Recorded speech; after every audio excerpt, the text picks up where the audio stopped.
So a few of you have been asking me why this is the longest day but on the shortest day. You can read about this. I'm going to give you a link for the details so that we can talk a little bit about the bridge here.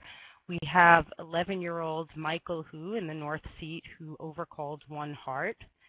And the great Bob Hamman, PGBH, made a negative double, a standard negative double, promising exactly 4 spades. Barry Goren, Pooh Bear, Cubid, 2 clubs. This is a standard bid, generally promising about limit raise values with at least 3 hearts. It's a little bit aggressive on his actual hand, but a close call that many experts would choose.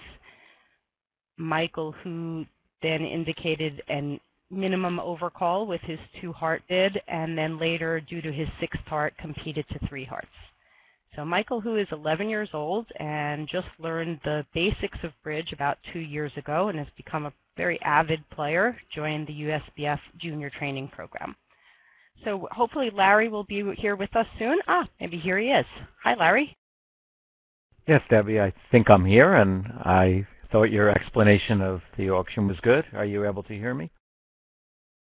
Yes, hear you loud and clear, Larry.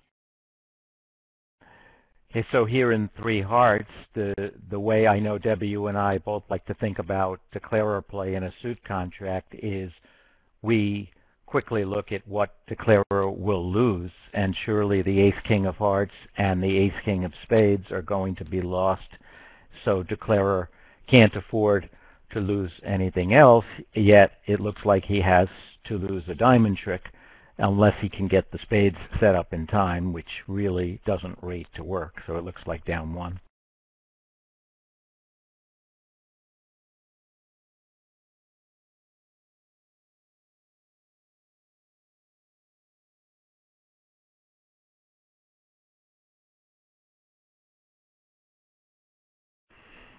Of course, down 1 in 3 hearts, minus 100 is not that big a deal since 3 clubs was going to make. Approach to the hand of setting up his side winner in spades before tackling trump, when he sees that by playing trump he will have those 5 losers, that the opponents will have plenty of time to switch to diamonds, so he's making an attempt to get started on those spades early enough.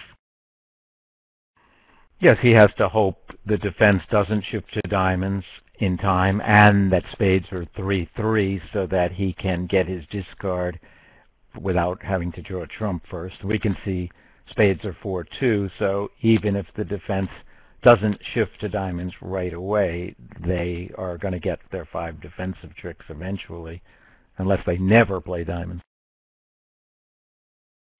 Right, and he could infer from the bidding with the negative double that the spades are 4-2, but it's still probably worth the effort. Sometimes the opening bidder with the doubleton spade could have a singleton heart honor or even ace-king doubleton, something like that, and would be roughing with a natural trump trick.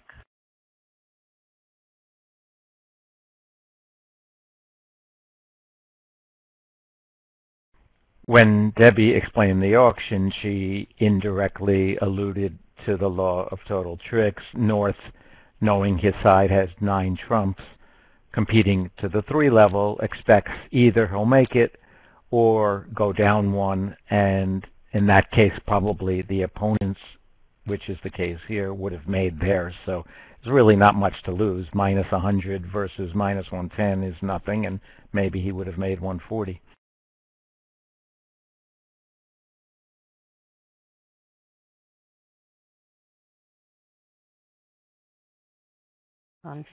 I have a feeling, I don't know, but we may have some technical problem here. It's possible Bob Hamman is thinking all this time over the 10 of spades. It would be reasonable. Looks like he has something of a defensive problem here. Considering whether there's a reason to go up with the ace of spades to do something in a hurry. Doesn't seem obvious, so he may be thinking about this. While he's thinking, assuming he is, before we were able to get on, I assume, Debbie, you and maybe some of the audience got a chance to look at the first board, which turned out to be a 10-imp swing, kind of a spade queen guess with some other complications on the first deal.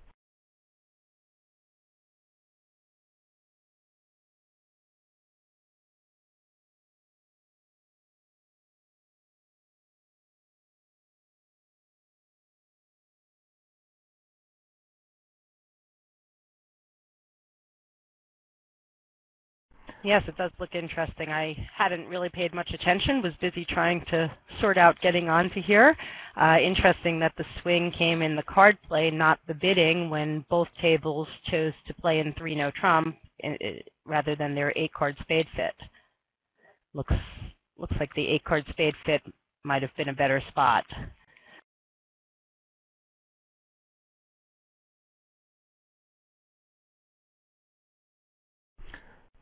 So while we have a break, Debbie, I know you and your husband Michael are very active in the junior program. I'm sure a minute or two while Hamman's thinking isn't enough, but can you do the best you can to give us an overview of what's happening, the progress, the future, things like that?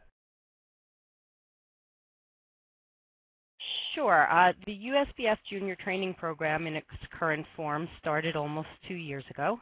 And all 4 of the juniors involved in this match are active members of that junior training program. 3 of them went to Istanbul, Turkey for the World Junior Championships this past August. Michael, who is the newest member of the training program, there are about 80 juniors, junior being defined as age 25 and under, active in the program currently. There's well over 100 who have been involved, and the ultimate goal of the program is to train junior players to win world championships for the USBF program, but we are all very interested in promoting bridge in general and developing new players. So it's not limited to world championships. We do a lot of practice online, and pretty much all levels of players are welcome to join the online training program. Can I hope, I see now we'll have to watch the defense a little bit because they haven't gotten their diamond trick quite yet. But also I want to at some point know, I always get asked when I'm teaching what's happening with school programs and getting kids in general interested. I don't know if your program extends to any of the great efforts that are going on to get bridge into schools. So the USBF Junior Training Program does not get directly involved in that. I personally are very involved with a local program called Silicon Valley Youth Bridge, where we do a number of things, including teach bridge in after-school programs. We also hold monthly events and parent-child duplicates, and Michael, who is an active player in both the USBF Junior Training Program and Silicon Valley Youth Bridge. He learned bridge at a bridge club 2 years ago when he was 9 years old. His parents had become avid players and discovered that they couldn't play in clubs as often as they'd like because they would need a babysitter. So they decided if their 9-year-old learned to play bridge, that would be a big help. And Michael has really taken to it. He is a regular at our events. We don't have a program in his school now, but he and his parents are working. He's a 6th grader at a local middle school, and they are working to get a program started at Michael's school. Oh, that's great. I certainly hope we get more and more of that, because there's not as many young people playing as when I think Debbie, you and I were starting out. There were a lot more younger players in the game, so we need to keep it going. So as we see here, as we'll so often see, that defense is a whole lot easier when you're looking at all 4 hands than when you're looking at just 2. It was not obvious to either defend or to shift to diamonds. It looks like they have one last chance. If a heart is played now, East has to make sure to let West win the ace and to immediately then shift to a diamond. No, actually, I don't think that's good enough, is it? If West wins the ace of hearts and shifts to a diamond, and then North, Declara plays a spade, West can rough that, and it's over roughed. Yeah, and then declare can't get to dummy in time. That's good enough, yeah. Because East can rough in on the third club with the king of hearts, and since declare can only pitch one diamond from dummy on that, they would still get their diamond trick. In any case, declare hasn't played a heart.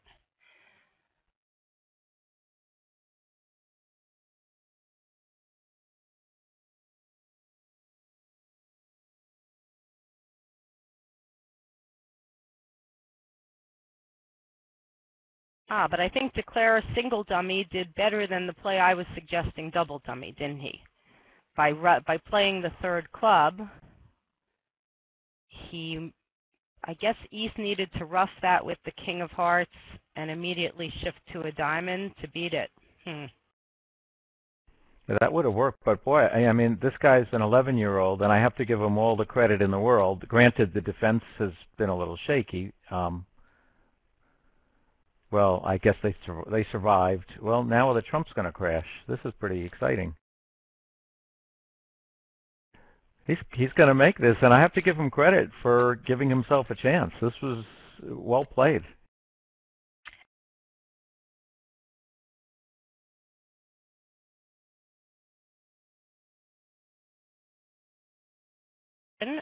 Who is Barry Goren is one of the co-organizers with Michael Rosenberg of the online junior training program. And I would say Barry has probably put in at least 20 hours, maybe more in the last couple of weeks, working with Michael. Very impressive. Yeah, it's just great that he didn't just start to draw trumps. He gave himself a chance for the defense to go wrong, and like you said, defense isn't always so easy, and he was rewarded with 9 tricks. It was fun to watch. Yeah, it was really a lot of fun to watch, and 3 hearts did also make it the other table. So again, demonstrating how much easier defense is. We really need to look at problems when we're watching view graph, do our best to look at problems from each player's point of view, not just looking at all 4 hands and thinking, oh, easy to beat 3 hearts, we just switched to a diamond early on. So here, Debbie, I know you get asked a million times, as I do, about opening 1-no trump with a 5-card major. My only reservation with this north hand is it might be too good of a hand. That hand might be worth more than the actual 17. Other than that, I'm content with 1-no trump opening. Yes, I indeed get asked that quite frequently. When I'm giving my quick answer, I just say yes if you're 5-3-3-2 and in range for the 1-no trump opening, which meaning 15 to 17, I do generally open. But if I'm giving a slightly longer answer, I will tell people that frequently hands with 17 high card points and the 5-card major are too strong and should be upgraded. I feel like this hand is reasonable to open 1-no trump, and certainly soft values in the minor suits, but it is an excellent heart suit. So I could go either way on this hand. When I have a close call, there is another factor that I give a little bit of consideration to. Do you know what that might be, Larry? Well, I like the 1-no trump preemptive value here, white on red, but I think maybe you're talking about 3 cards in the other major in case they transfer? Correct, right. So I do prefer to have 3 cards in the other major. So if I have a close call, I might choose not to open 1-no trump for that reason. That at least if by opening 1-no trump, we're going to miss our 8-card heart fit, we have a chance of getting to an 8-card spade fit instead when I have 3 spades. When I have a doubleton spade, we do not. So there's different styles on this. I definitely could go either way with this hand. Okay, so here Hamman overcalled to show diamonds in a major. Maybe that's some version of don't. Now South's 3 clubs, maybe it's not alerted, so if you don't have any methods, I would think 3 clubs is natural and forcing. Therefore North bid again, and this brings up the issue of Lebensal. I don't know if North-South are playing that. I have North-South's convention card in front of me, and Lebensal is not marked. They probably don't have a lot of detailed agreements. As we discussed, Michael just learned the basic rules of bridge about 2 years ago, and he only started playing actively in the USBF Jr training program. I may not have mentioned that this fall. So the bidding here, actually both pairs at this table are playing fairly simple 2-over-1 systems without a whole lot of gadgets. Kevin Rosenberg, who yes is my son, probably most of you knew that, playing with Bob Hamman. They're playing a few more gadgets than Barry and Michael are, but not much. Well, compared to the North player, Kevin's an old man, right, Debbie? He can play Lebensol. That's right. Yeah, I don't, Lebensol is a good convention, and I always get asked, should I learn it? And my answer would be, sure, if you can remember it and study it and you won't forget it, it's worth learning. It's for when your one-note trump opening gets overcalled. And like most conventions, though, unless you can handle it, you just can't bother learning it. Yeah, it's pretty low down on my list of recommended conventions for students who don't play a whole lot of conventions and don't find it really easy to remember them. So here, I without like the fact that... Go ahead, Debbie. Oh, no, I was just going to mention that I'm pretty sure Michael has been taught the concept that when in doubt, if you're not sure whether or not a bid is forcing, to bid again. And perhaps he might have passed 4 clubs here if he had any idea that 3 clubs might not be game forcing. But from his point of view, it might well have been a game forcing bid, despite partner being a passed hand.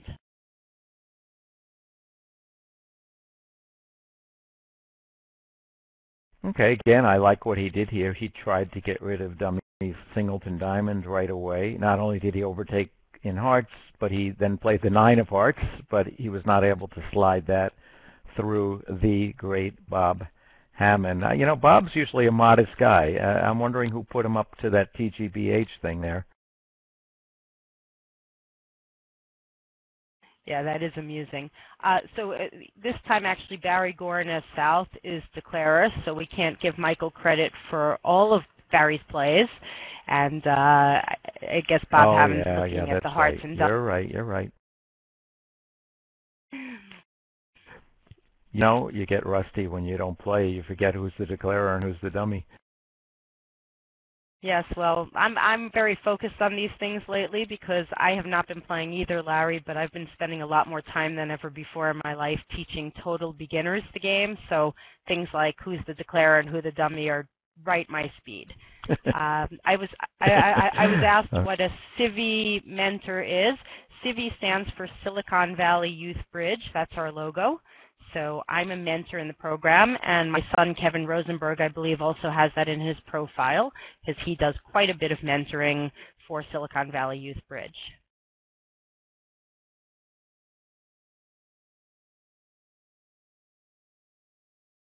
All right, so now that I know South isn't always the declarer, maybe I'm doing too much writing, because it's one of my big pet peeves. I always complain to the ACBL bulletin when they put East or North as a declarer. It drives me crazy. I wish all writers would put South as declarer. It makes it easier.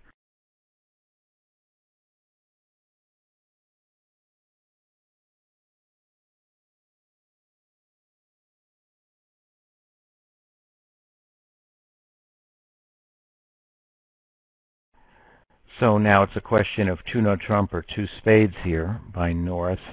There's a lot of ways to go with this, but I don't know if you have an opinion, Debbie, on 2 spades versus 2-note trump. Yeah, I would be a little bit uncomfortable with it, but personally I would routinely bid 2-note trump, I would take to the bank if my partner jumped shift to 2 spades and then supported hearts. That partner definitely had an unbalanced hand and therefore shortness in clubs. Yeah, part of bidding 2-note trump here, which is kind of the recommended way to go, is your partnership, though, should have a way to back into finding a 4-4 spade fit, and that's a tricky issue if you haven't discussed it.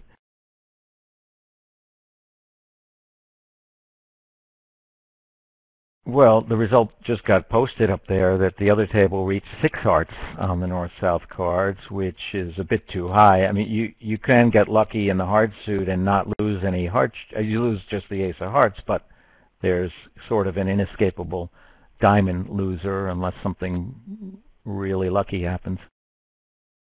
Right. And just for newer players here, the 3 heart bid may seem like it's not a forcing bid because generally speaking, when responder repeats their suit without jumping, that shows a minimum responding hand, and bids like that don't tend to be forcing.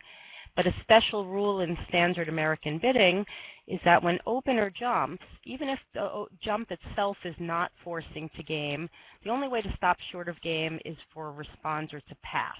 So if responder bids anything over that 2-no trump bid in standard American bidding, the partnership is forced to game. So 3 hearts is a forcing bid, and it would be recommended, as Michael's an 11-year-old, not quite as sophisticated a bidder as some yet, but it would be recommended as you get more advanced with that north hand over 3 hearts to do something other than just bid 4 hearts, to bid a new suit as a control bid, just in case partner is interested in slam, to indicate that you would want to cooperate, because that north hand certainly has a lot of slam potential given they've shown balanced 18 or 19 points.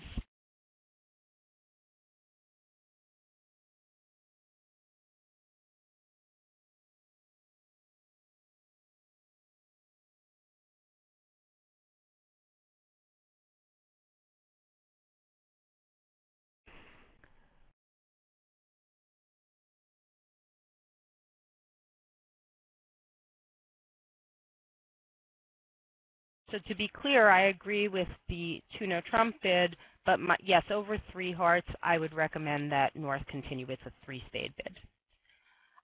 By the way, this is my first time doing voice commentary, so if I'm too loud or too quiet or anything like that, I don't mind if people let me know so I can try to adjust that. And I'm not really familiar with how to tell people who might not be familiar with voice and are just looking at the table without commentary. Maybe somebody could type to the table about how to get voice commentary. I'd appreciate that. Thank you. You're coming through quite clearly. If you're too loud or too soft, I suggest the listener change their volume setting as opposed to you changing yours, Debbie. Okay, got it. Thank you. Okay, I'm trying to understand the auction at the other table, why they would get to 6 hearts. I mean, just the south hand alone, when your partner opens 1 something, it's not likely you're going to end up in slam. So somehow south at the other table did a lot of bidding. My brief observation of the juniors, Debbie, from afar, is they do like to bid. They're not shy. Is that a bit of a good generalization? I think it's a good generalization, but with all generalizations, you really shouldn't use it to judge any individual before you've actually seen that individual play. 2 of the juniors in this match in particular, my son Kevin Rosenberg and his regular partner Ben Kristensen, who's at the other table and on the other team, are known to be quite conservative bidders, particularly conservative preemptors. I'd say they're a lot more conservative than the average senior player, let alone junior player. And where might they get that from, I wonder?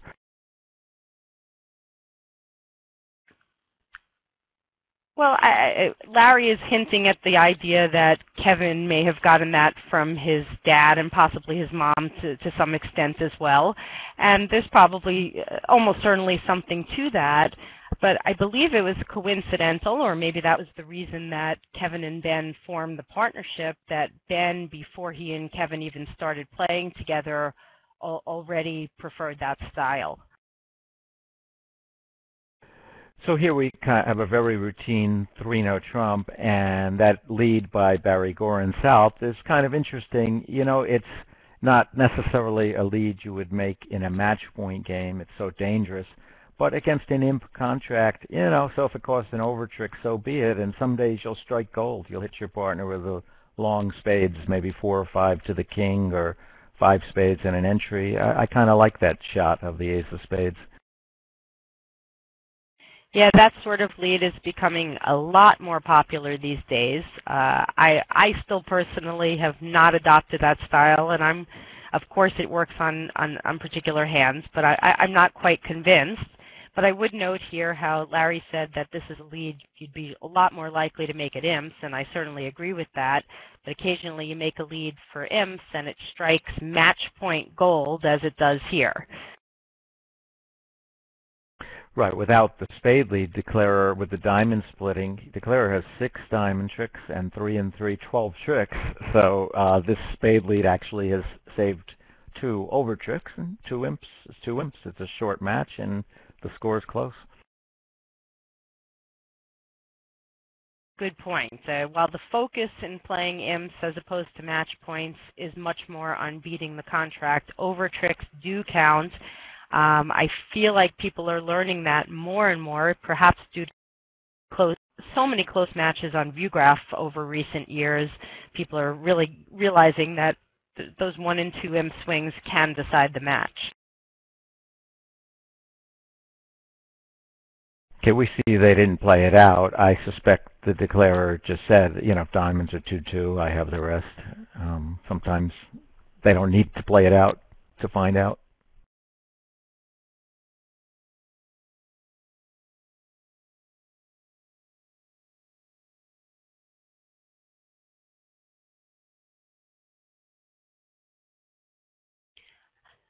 I think what may have actually happened is, yeah, the defender attempted to concede, which he did. So unlike typical ViewGraph broadcasts, these players are playing at their homes online. They are not playing live with somebody recording, so you are seeing the actual plays they make, and they are claiming, just as you would if you were playing on BBO, it looks to them just like a regular BBO match, but somehow the organizers have managed to set it up so that we can view it as a ViewGraph broadcast. I wonder if this 3-club overcall is natural, because if it shows clubs, it's even in spite of the 2-no trump opening, north-south appear to have a game in spades. So I don't know if they can reach it, not if 3 clubs is just plain clubs. Well, not many of less sophisticated partnerships have discussed agreements over 2-no trumps, so I suspect that they have not discussed agreements for interference over 2-no trump, and that this is intended simply as a natural bid, especially because these players are presumably self-alerting, just as we all would if we were playing on BBO, and Barry Goren has not alerted his 3-club bids, so I suspect it's intended as natural. However, Michael, for him this may be an unfamiliar situation, and he may be wondering whether agreements about interference over 1-no trump are applicable here. Even if he passes,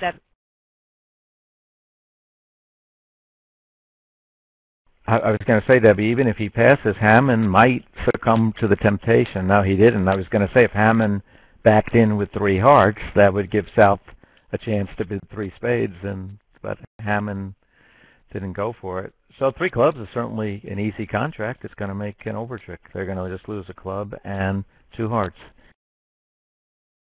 Yeah, what I was saying is that if Michael did somehow decide that his agreements over 1-no trump applied here, a 2-club bid over 1-no trump for north-south would show the majors. So if Michael thought that the 3-club bid perhaps showed the majors, he might jump to 4 spades and get awfully lucky. I wonder about this line of play by Barry, by South. I mean, we see he's going to survive because spades are indeed 2-2, but if that jack of spades lead was a singleton, he would risk going down by doing this, because now it could go spade rough, heart, heart, and another spade rough if clubs were 4-2 and the lead was a singleton. I'm wondering maybe he should have crossed to the ace of diamonds to play a club to the queen, then the ace of clubs, and then another club, and make sure there were no spade roughs. But it didn't cost him on this layout. Good point, Larry. It does seem like that would have been safe play given the 2-no trump opening, and there are only 22 high card points missing. The king of clubs pretty much has to be on side. And even if it were not on side, it does not seem like it would hurt anything to make that play.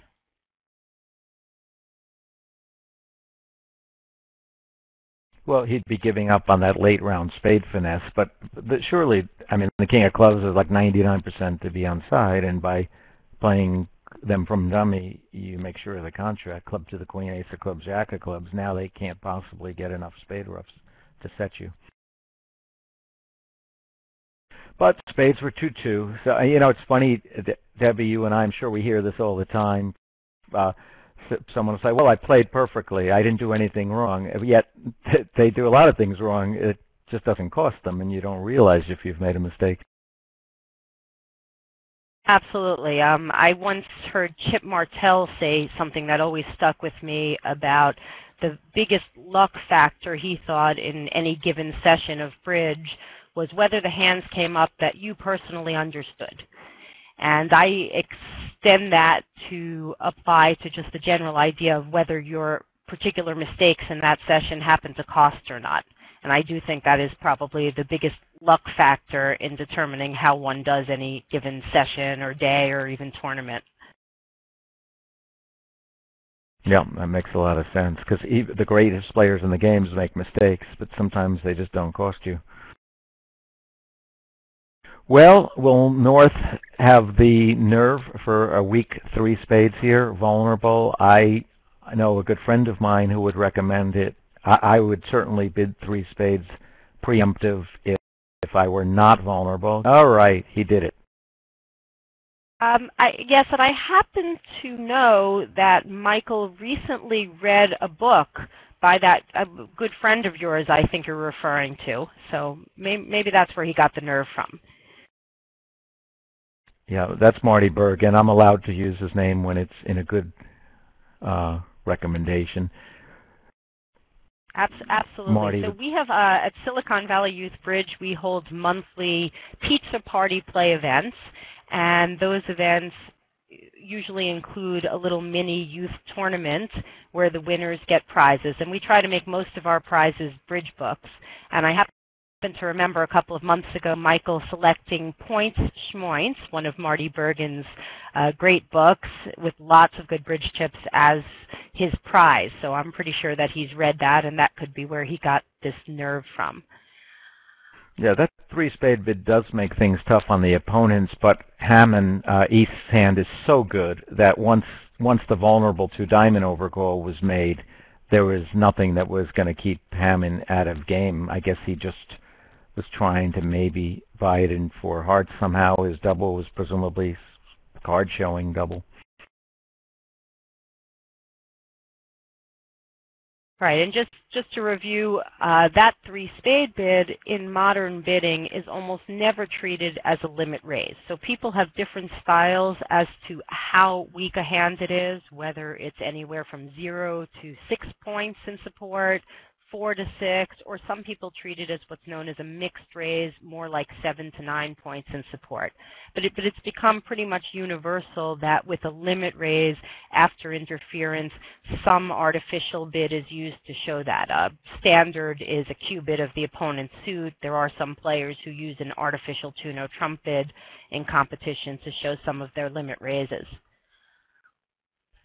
Yeah, this is all because it's just so valuable to be able to get to the 3 level immediately with the 9-card fit and make it tough on your opponents. Here, actually, 6 diamonds isn't the worst contract ever. Probably it will make on the lie of the cards.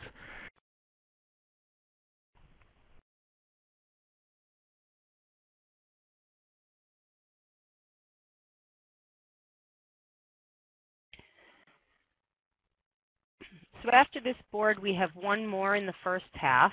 This is a 16-board match, and I believe that Larry and I will be staying at this table with Barry Goren, Pooh Bear, and Michael Hu. Will be the stationary north-south, and we'll be getting a new east-west pair coming, switching with Kevin Rosenberg. So my son's going to ask me, what did I say about him? And I haven't gotten to make too many comments about his play. He hasn't had all that much to do, but I'll talk about him a little bit. Kevin started playing bridge very young, probably about 4 or 5 years old. He learned the basic rules in the child care program at ACBL national tournaments 3 times a year. Thanks very much to Donna Compton, there is always a child care tournament program. And one of the things they do in the child care program is teach some basic bridge rules. I just received a written comment that I could have said this faster. Kevin started playing bridge about 3 feet ago. Yes, he's grown quite a bit since he started playing bridge. But he really didn't take it seriously. He would just play in the 299er games when he went to the summer nationals, and then in the youth NABC when that started a few summers back. But he really didn't play much bridge the rest of the year. He's primarily been a tournament chess player most of his childhood. Until about 3 years ago, he started taking bridge quite seriously, and he really loves it.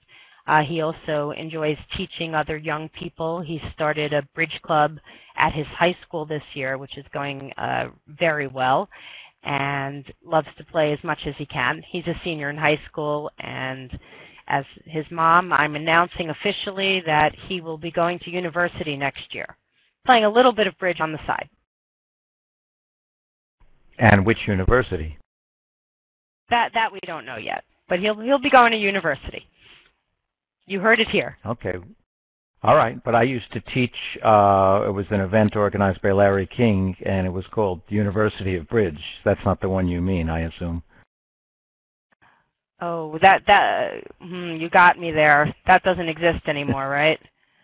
No, but we used to call it Bridge University, which I know is where a lot of 20-year-old aspiring bridge players would like to go. And even though I was sort of in college, I think I was at Bridge University myself for the ratio of bridge I played to the ratio of classes I went to.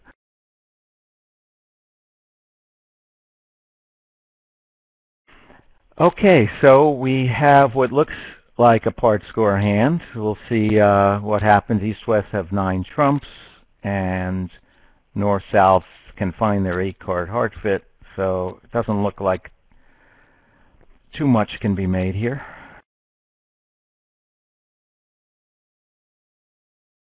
So here we have perhaps an example of conservative bidding from Kevin. I'm not sure about that. Might just be, some would say, sensible bidding, but generally with 4-card support, after partner overcalls, one might make some bid that would immediately get the partnership to the 3 level. With that hand, he'd have a choice probably of either 2-no trump as a limit raise. That might be a little bit of a stretch there, or a jump Q bid to 3 clubs, a bid that I believe Larry made pretty much standard by writing about it in his Law of Total Tricks book. Yeah, certainly expert players were familiar with it and used it regularly, this jump Q bid as a mixed raise before that, but I really think Larry made it quite commonplace and popular amongst even intermediate players. But with Larry, with this hand with 4-3-3-3 distribution, what would your choice be? Well, with 4-3-3-3, I'm wary, but they're such good trumps, ace queen, that I would want to go to the 3 level. Granted, I don't like the queen 10 in their suit clubs or the jack 10 in their suit hearts, but I have such good spades, I would want to get to the 3 level immediately. Here we see 3 spades is down 2, but if not doubled, which it doesn't rate to be, minus 100 is no big deal. The convention you refer to, Debbie, jump Q bid as a mixed raise, I certainly learned that from Marty Bergen and then wrote about it. It's become very popular with the experts, but it's so often forgotten by even experienced players. They either forget to make the bid or they forget to alert it when their partner does it. But it gives you a chance with a hand like Kevin's. It's kind of too good to preempt. He's too strong to preempt the 3 spades, but not strong enough for a limit raise. So it's the in-between, like 7-8 points and 4 trumps, and that's what most experienced players are using as a jump Q bid to show that hand. So is that what you would bid with this hand, or would you treat this as a limit raise? Or Yeah, I would treat it as a mixed raise. I would jump to 3 clubs or maybe even 3 hearts, taking up more room, and just get right to the 3 level right away. They ended up there anyway, so they'll be down their 100. And at match points, this would be a huge issue. You know, minus 100 instead of minus maybe 140. Although it's not like in a 3 heart contract, North South do have to lose 2 spades and a club. It would be a question of how they play the heart suit, and it can be played so that you can make 3 hearts North South. And some might be wondering about Barry Goren, Pooh Bear's explanation of his second double. So your rights are protected. What he means by that is he is acknowledging to his opponents, because only his opponents will see that alert, not his partner. He's acknowledging to his opponents that there was some hesitation by his partner over the 2-spade bid, so that if his double could have been influenced by that hesitation, he would expect not to be allowed to double. So he has a pretty clear-cut double here, and that's probably what he's also implying to the opponents with his acknowledgement that his partner hesitated. When one makes a negative double or any form of takeout double, it's considered standard practice that if later in the auction you double that same suit again, it's still a negative or takeout double. It doesn't suddenly become a penalty double, but with extra values. So that's exactly what Responder has here, is extra values for the negative double. He has pretty much what I would put in a textbook if I were showing this auction from the South point of view. 1 club, 1 spade, double, 2 spades, pass, pass, double. And as to North's hesitation over the 2-spade bid, he definitely has a problem because he knows partner has 4 hearts, so he'd like to compete to 3 hearts, but the problem is if he bids 3 hearts directly over 2 spades, how does his partner know that he has such a dead minimum hand and not to raise to 4 hearts?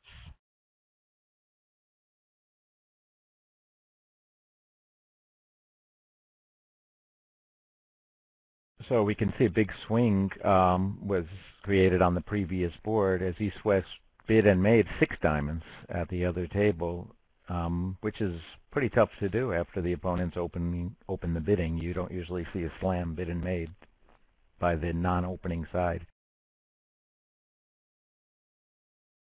Well, let's give Michael Hoof full credit for that 3-spade bid. Yes, because at the other table it went 1 spade by South and Westover called 2 diamonds, and as Marty Bergen sarcastically likes to say, North jumped to pass, and that left East-West room. East Q bid, and they eventually reached the pretty good 6 diamonds and made it.